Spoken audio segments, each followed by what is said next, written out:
mas sumirap pa to nung nagkaroon ng malaking sunog sa barangay namin.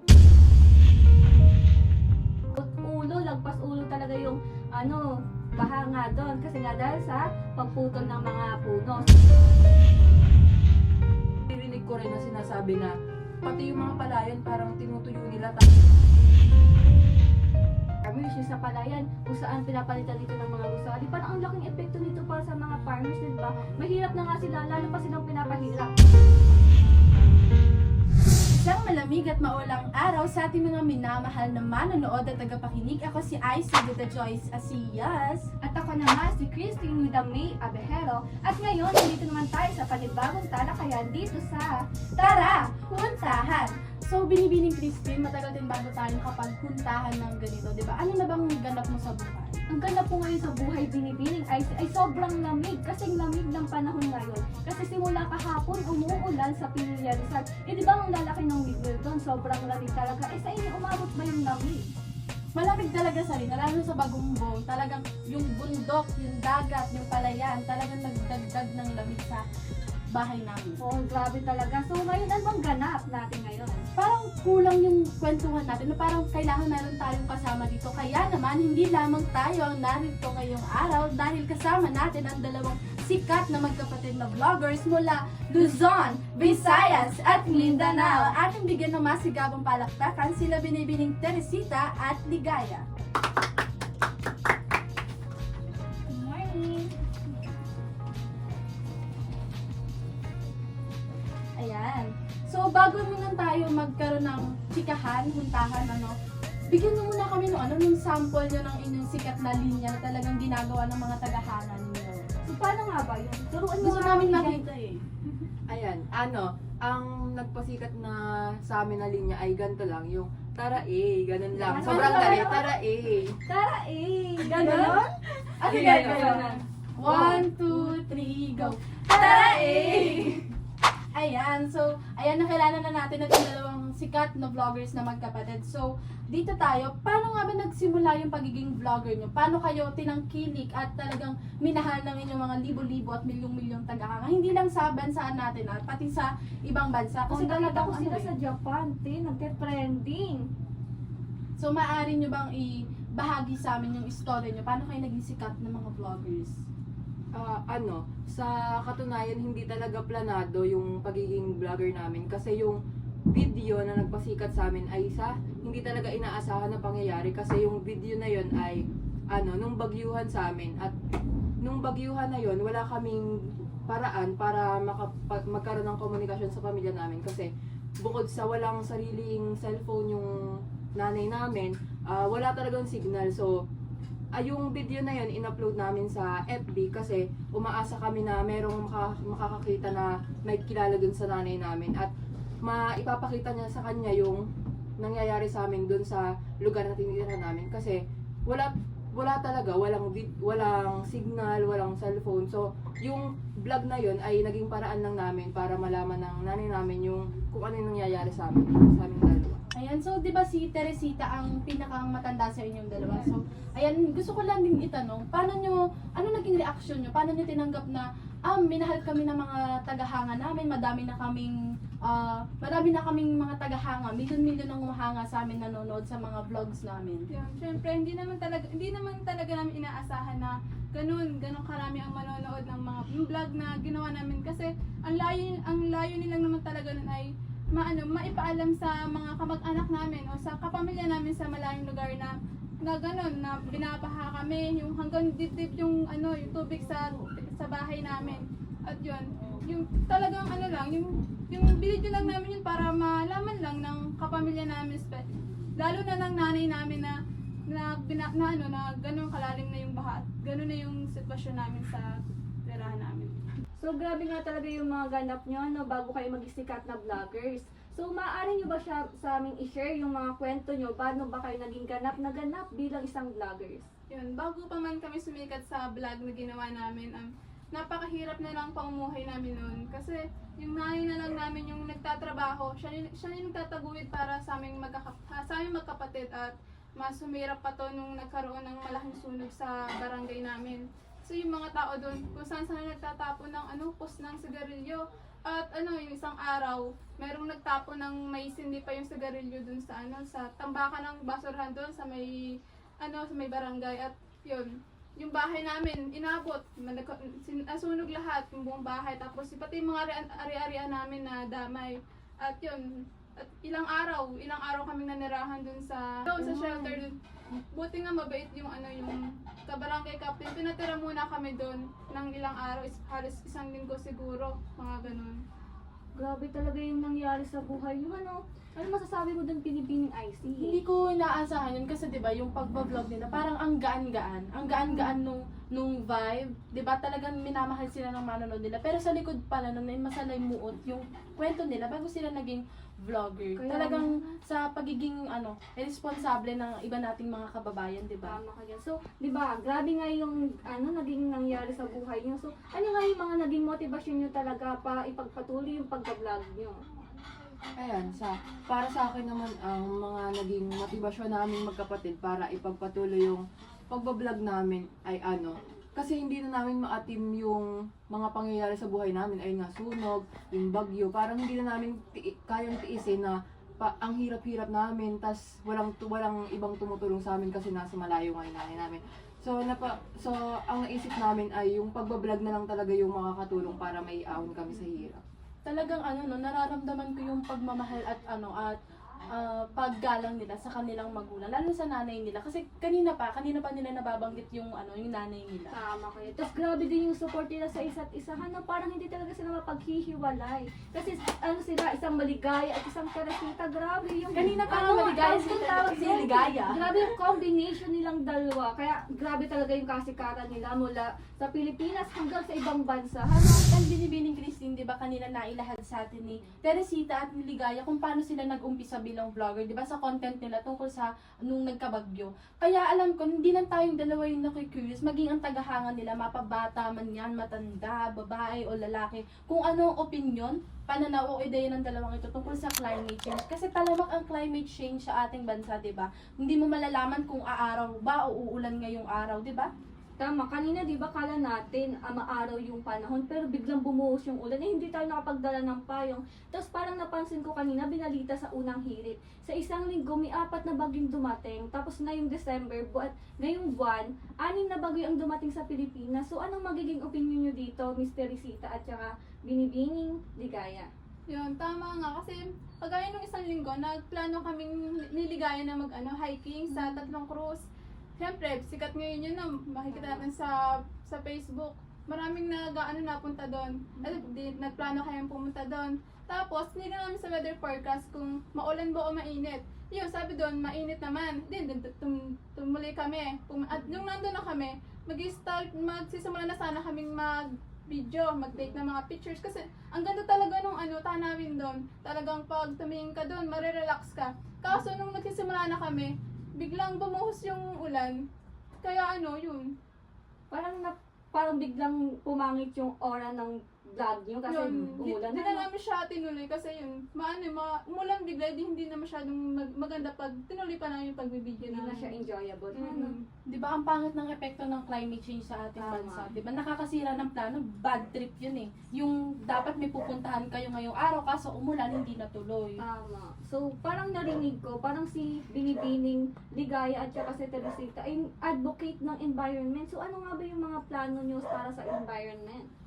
Ayan, so kung mapapansin nga natin, di ba yung etong bansa natin ay prone ng mga bagyo. And kami ni Ate Teresita ay nagsusulong kami ng mga programa tungkol sa pagpepreserba at pag-iingat sa kalikasan natin. Kagaya ng tree planting. Ayan, sa totoo ay sa isang linggo ay magkakaroon kami ng tree planting dyan sa Dambo kasi di ba nagkaroon ng landslide. So, balak namin doon na lang isagawa yung tree planting namin. So, sa lahat po ng gustong sumama sa aming tree planting ay andito po ang aming FB page kung saan nyo kami pwedeng kontakin at makikita nyo din po dyan yung ipopost namin na magiging daloy ng programa. Ayun lang po. Ayan, di ba nakakatuwa na hindi lang about sa pagiging isang content creator yung ginagawa ng dalawang ito ating bisita, di ba? Hindi lang sila panay humor, panay vibes, yung panay kakatawanan, kundi nakakatulong din sila sa environment ng Pilipinas. So magandang ehemplo yan, Miss Ligaya at saka Teresita. What a nice job. Kung narinig ko kasi kanina kay Binibining Christine, yung buwan ng Disyembre, ang pinakang paboritong buwan ng pamilyang Pilipino. Kasi syempre, di ba, Merry ang Pasko, maghahanap tayo ng mga pasyalan, mga amusement park, Mga mga mall. malls. Ayan. So kami kasi nung family ko, nagpunta kami sana ng Antipolo. Kaso nakita ko sa Pililya ata, may mga ginagawang mga gusali, talagang na traffic, na high blood yung mama ko. Tama ka yan. Dahil nga sa urbanization na sinasabi na yun, nagkaroon ng malawakang paggagawa ng mga subdivision sa Pililya, kung saan lahat ng karamihan ata ng bundok doon kinakalbo na, kung saan may mga negatibong epekto nga ito sa mga mamamayang Pilipino sa Pililya Rizal, kung saan, di ba, sa Bagyong Christine, kapangalan ko pa talaga, grabe yung bagyo na yon, grabe yung epekto nun sa taga Pililya, grabe yung baha, abot ulo, lagpas ulo talaga yung baha nga doon, kasi nga dahil sa pagputol ng mga puno. So ano nga ba yung magiging opinion nyo dito, Miss Ligaya at saka Teresita? Yun, ang urbanization naman kasi may positibo at negatibong epekto to sa atin. Syempre, kung titingnan natin yung positibo, maganda yung kunyari, syempre, sa pagkatayo ng mga building, may mga business na matatayo doon. Hindi maraming puhunan, maraming pera, laking ekonomiya ng ating bansa. Pero syempre, may negatibo tong epekto eh. And para sa akin naman ay yung negatibong epekto ng urbanisasyon sa bansa natin ay parang hindi na natin naiingatan yung kalikasan natin kasi nga kagaya nga ng sabi niyo Miss Christine, ang daming pinuputol na puno para lang matayuan ng mga infrastruktura at minsan na nasasabi rin or na naririnig ko rin na sinasabi na pati yung mga palayan parang tinutuyo nila tapos nilalagyan na lang nila ng lupa para magpantay tapos tinatayuan din nila ng gusali. O, di ba nabanggit mo na yun, yung mga farmers, yung sa palayan, kung saan pinapalitan dito ng mga gusali. Parang ang laking epekto nito para sa mga farmers, di ba? Mahirap na nga sila, lalo pa silang pinapahirap. Dahil yung agricultural na sinasabi na area na sa Pilipinas, ay ginagawa nilang industrial, nagkakaroon ng industrial revolution, kinamerot na yan, kung saan ang laking epekto nito sa Pilipinas. Anong opinion mo dito, Miss, ay? Ako, naalala ko tuloy yung sinabi ng prof namin nung college. Yung paborito niya kanta daw, yung hindi naman masama ang pag-unlad. Malayo-layo na rin ang ating narating. Di ba nakakapag-reflect tayo sa sinabi ni Miss Teresita at ni Miss Ligaya, positibo at negatibo na mga epekto ng urbanisasyon. Kaya dapat talaga kung agricultural land, tama ba? Anong tawag sa Pilipinas na? Agricultural development. Oh, di ba dapat hindi lang tayo ng industrial na yan kasi ang laking epekto nito sa mga mamamayang Pilipino. Tama, para merry ang Pasko ng pamilyang Pilipino. Kaya dapat masaya ang lahat dahil hindi lahat naghihirap.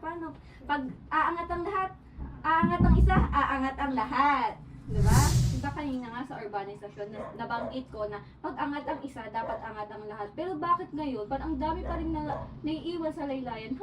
Ayun ang pinakamalaking tanong natin, no? 'Di ba? Paulit-ulit na sinasabi na aangat dapat lahat. May mga naiiwan sa laylayan. At yung tanong na yan, gusto ko sagutin ni Binibining Teresita at ni Ligaya kasi for sure meron silang mga pananaw o ideya na maibabahagi sa atin na talagang kapupulutan natin ng aral. Tama. Ayan, ang napansin lang namin ngayon ay dulot nga ng urbanisasyon na nabanggit kanina ay ang daming naghihirap na Pilipino at dahil nga dun sa kahirapan ay mas naaapektuhan ng mga bata. Kagaya nga 'di ba at Teresita, 'di ba? Vlogger na kami, kung saang lugar kami napunta tapos nakain kami sa mga fast food chain, ganyan, kung saang lugar kami napunta. Tas ang napapansin namin, sobrang daming bata ang papayat, 'di ba? Yung mga namamalimos, may mangunguhit na lang sa'yo na, ate pahinging bariya pang kain. Yung napapansin talaga namin na ang lalaki naman ng tiyan nila pero sobrang papayat nila.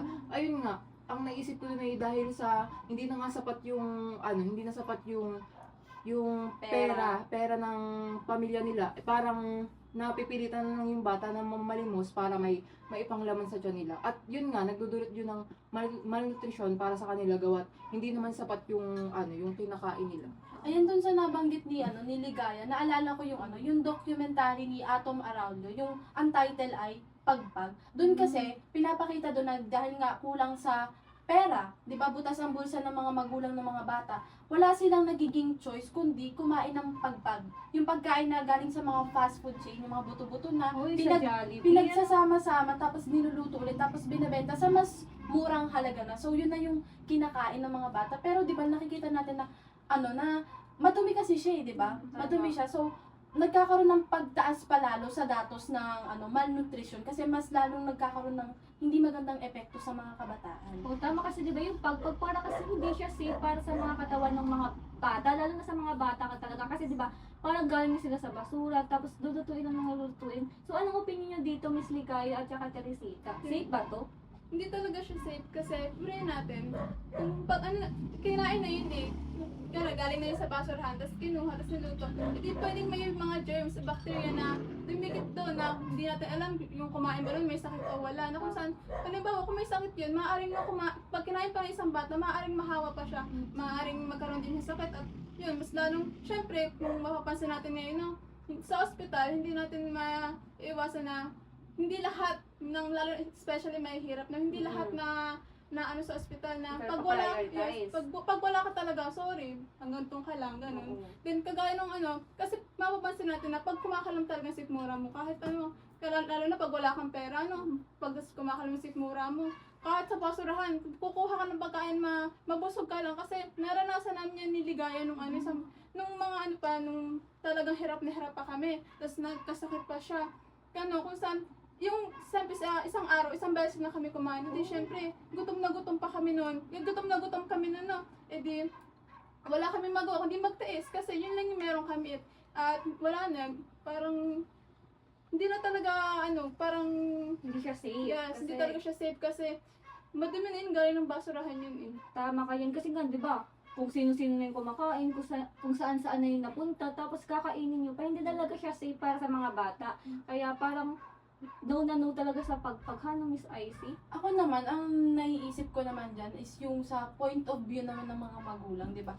Sino ba namang magulang ang nanaisin na pakainin ng pagpag yung mga anak nila? Pero di ba kasi, dalawang bagay lang yan eh. Kung anong kayang ihain sa lamesa, yun ang kakainin. At kung ano lang kayang kapain sa bulsa, yun lang ang pagkain na may bibigay. Kaya nagkakaroon tayo talaga ng, ng tawag dito, sa food security na ating Pilipinas, no? Nagkakaroon ng hindi magandang epekto. Para kasing hindi na masyadong maganda yung seguridad ng pag kalusugan Kalusugan. ng mga tao dahil nga sa mga malnourished na pagkain. Sa dami ng gustong sabihin sa atin ni Binibining Christine, parang nabubulol-bulol na siya. So, ayan, pero ang gusto ko namang itanong, gusto ko lang malaman yung ideya, no? Yung tungkol sa food security ng ating Pilipinas, sa tingin nyo ba may pagbabago o talagang pa rin? Nandito pa rin tayo? Nasa taas ba tayo o nasa baba pa rin? O When it lalong comes to bumaba? food security. Para sa akin, ang napapansin ko kasi parang sa Pilipinas ay hindi paunlad ang bansang to. Parang dahil nga sa kagustuhang umunlad ng Pilipinas ay parang mas lalo pa tayong binababa kasi kahit hindi naman talaga yung halimbawa ngayon sa urbanization, di ba? Yung mga lupa na pang agriculture ay tinatayuan nila ng gusali, parang mas lalong naghihirap yung mga farmers na yun lang ang inaasahan. Pati kung 'di ba, may mga solusyon naman silang ina-implement, 'di ba? Kunyari sa school, may mga feeding program. Oo, tama, Pero tama. kung iisipin natin, hindi lahat ay naaabot na. Halimbawa, nasa mga tribo, 'di ba may mga bata doon na syempre mahirap sila, wala sila masyadong trabaho. Maraming mga malnourished na bata doon. At yun, syempre malayo sila sa kabihasnan, malayo sila sa bayan. Hindi sila masyadong naaabot ng programa yun. Kung saan meron mang solusyon na naisip, meron mang solusyon ng gobyerno, ngunit hindi pa rin ito sapat, kung saan hindi pa rin lahat nabibigyan o naanuhan yung solusyon na yun. Ganun. Kaya parang meron din ako nakikita mga ibang vloggers na parang nagkakaroon sila ng feeding program para sa mga bundok-bundok area na lugar para makapagbigay ng tulong sa mga may hirap na mamamayan. Ay, meron, kakalala nyo ba si Kalinga Prab? Alam ko kasi tumutulong din siya sa mga ganyan. Ganyan yung mga content niya. Pagtulong sa mga nangangailangan, mga bata, pamilya.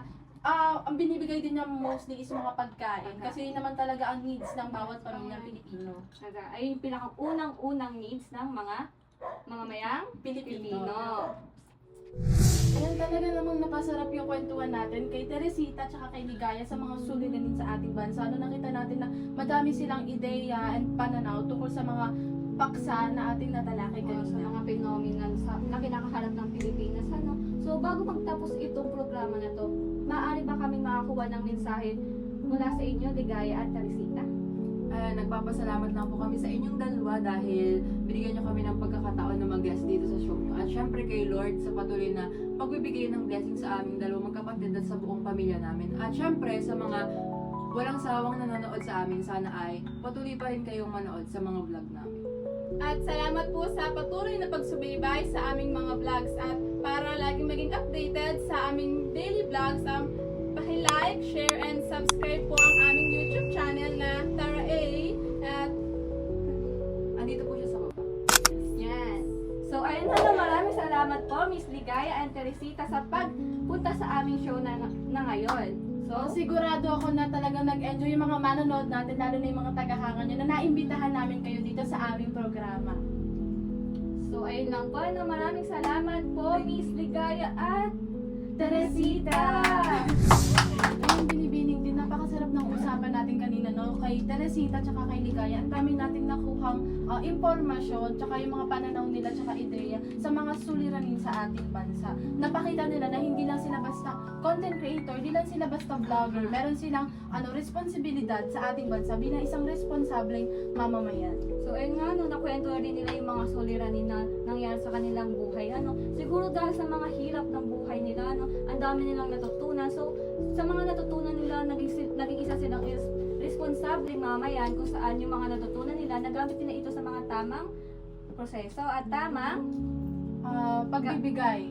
tama. So, Ayan, ako naman, nabanggit mo yung natutunan. Yung natutunan ko doon is yung sa food security ng ating bansa. Talaga namang kulang pa sa pagbibigay sa food security ng ating bansa. Kaya naaapektuhan din ang mga kabataan, lalo na sa malnutrition at kahirapan, di ba? tulad ko naman ngayon is dito is yung urbanization, di ba? Katulad sa amin sa Pilipinas, daming mga developers na pumapasok. Yung mga government official is approve ng mga tawag doon, mga company ng mga developers. So, ang mensahe ko lang po sa mga government official dyan na wag basta-basta mag-approve ng mga developers kung saan ang dami nitong negatibong epekto sa ating komunidad. So, ayun lang po para sa aking natutunan. Ang mensahe ko naman sa ating gobyerno ay sana hindi tayo nakatutok lang sa isang sektor. Kunyari sa urbanisasyon, nakatutok lang tayo kasi naiiwanan yung yung iba pang mga suliranin sa ating bansa kagaya ng malnutrition, kahirapan, pati yung food security sa ating bansa. At sa mga tagahanga naman, sa mga manonood,